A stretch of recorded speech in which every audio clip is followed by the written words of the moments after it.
অবাধ ও সুষ্ঠু ভোটের মাধ্যমে নির্বাচিত জনপ্রতিনিধিগণ জনগণের মৌলিক স্লোগান আমেরিকার বিপ্লবের ভিত্তি।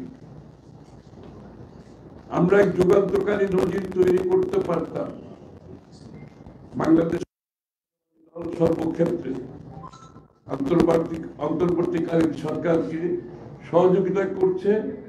আমরা প্রত্যাশা করেছিলাম অন্তর্বর্তীকালীন সরকার আন্দোলনকারী রাজনৈতিক দলের সাথে আলোচনা করে ন্যূনতম জাতীয় ঐক্যমত্য স্থাপনের মাধ্যমে বাজেট প্রণয়ন করবে, যেহেতু সংসদ নাই। প্রতীক দেশের বিভিন্ন কণ্ঠের প্রতিচ্ছবি হয়ে উঠত এই বাজেট, কিন্তু সেই সুযোগটি কাজে লাগানো হয়নি।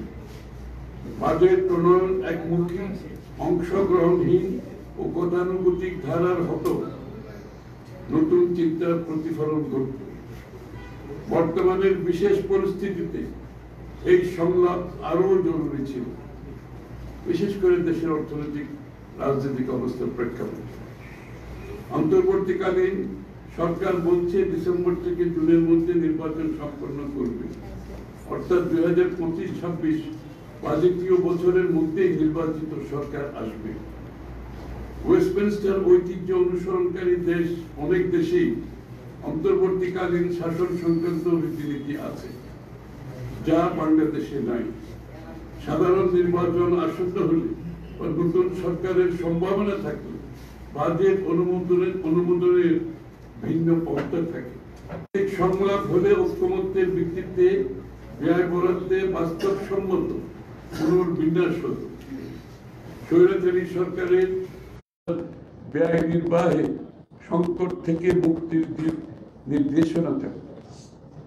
বর্তমানে মূল্যস্ফীতি প্রায় ডাবল ডিজিট, তা কমিয়ে 6.5% করার কথা বলা হচ্ছে। তার মধ্যে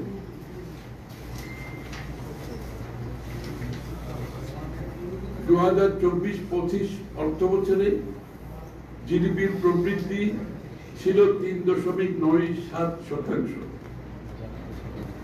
সেটা এবারের বাজেটে ধরা হয়েছে 5.6%, যা পূর্বের সরকারের মতোই অবাস্তব ও কাগজে প্রবৃদ্ধি। খাদ্য নিরাপত্তা হুমকির মুখে, অপর্যাপ্ত ত্রুটিপূর্ণ দুর্নীতিগ্রস্ত সামাজিক সুরক্ষা খাতে পেনশন ও কৃষি ভর্তুকি অন্তর্ভুক্ত করে বরাদ্দ বাড়ানোর চেষ্টা হিসেবে দেখানো হলেও সামাজিক সুরক্ষার জন্য সরকারি বরাদ্দ অপর্যাপ্ত থেকে গেছে। আজ অবধি সামাজিক নিরাপত্তা বেষ্টনী কর্মসূচিগুলো অধিকার ভিত্তিক হল না। অর্থাৎ সামাজিক নিরাপত্তা বেষ্টনীটা একটা অধিকার হিসেবে প্রতিষ্ঠিত হওয়ার কথা ছিল, এবং সেটা আগামী দিনে আমাদেরকে করতে হবে। শিক্ষা, স্বাস্থ্য, কৃষির মতো গুরুত্বপূর্ণ খাতে বরাদ্দ কমানো উদ্বেগজনক। কৃষিতে দেওয়া হয়েছে বাজেটের মাত্র 5.9%, স্বাস্থ্যে 5.3% এবং শিক্ষায় 14%। বেসরকারি বিশ্ববিদ্যালয়, মেডিকেল কলেজ ও স্কুলগুলোকে পূর্ণাঙ্গ কর মওকুফের আওতায় আনা যেত। আপনার শিক্ষাক্ষেত্রে কর প্রয়োগ করার কোন যুক্তি নেই। এটা শিক্ষাকে পিছিয়ে দেয় এবং আমাদের সাধারণ মানুষের আমাদের যে উন্নয়নের কথা বলছি আমরা, ডেমোগ্রাফিক ডিভিডেন্ড, সেটাকে ক্ষতিগ্রস্ত করে।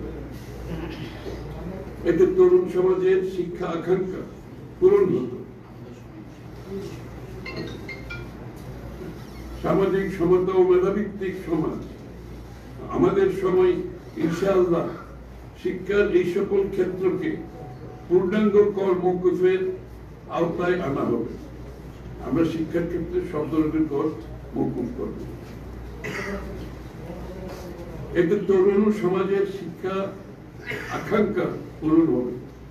সামাজিক সমতা ও মেধাভিত্তিক সমাজ নির্মাণে সহায়ক হবে।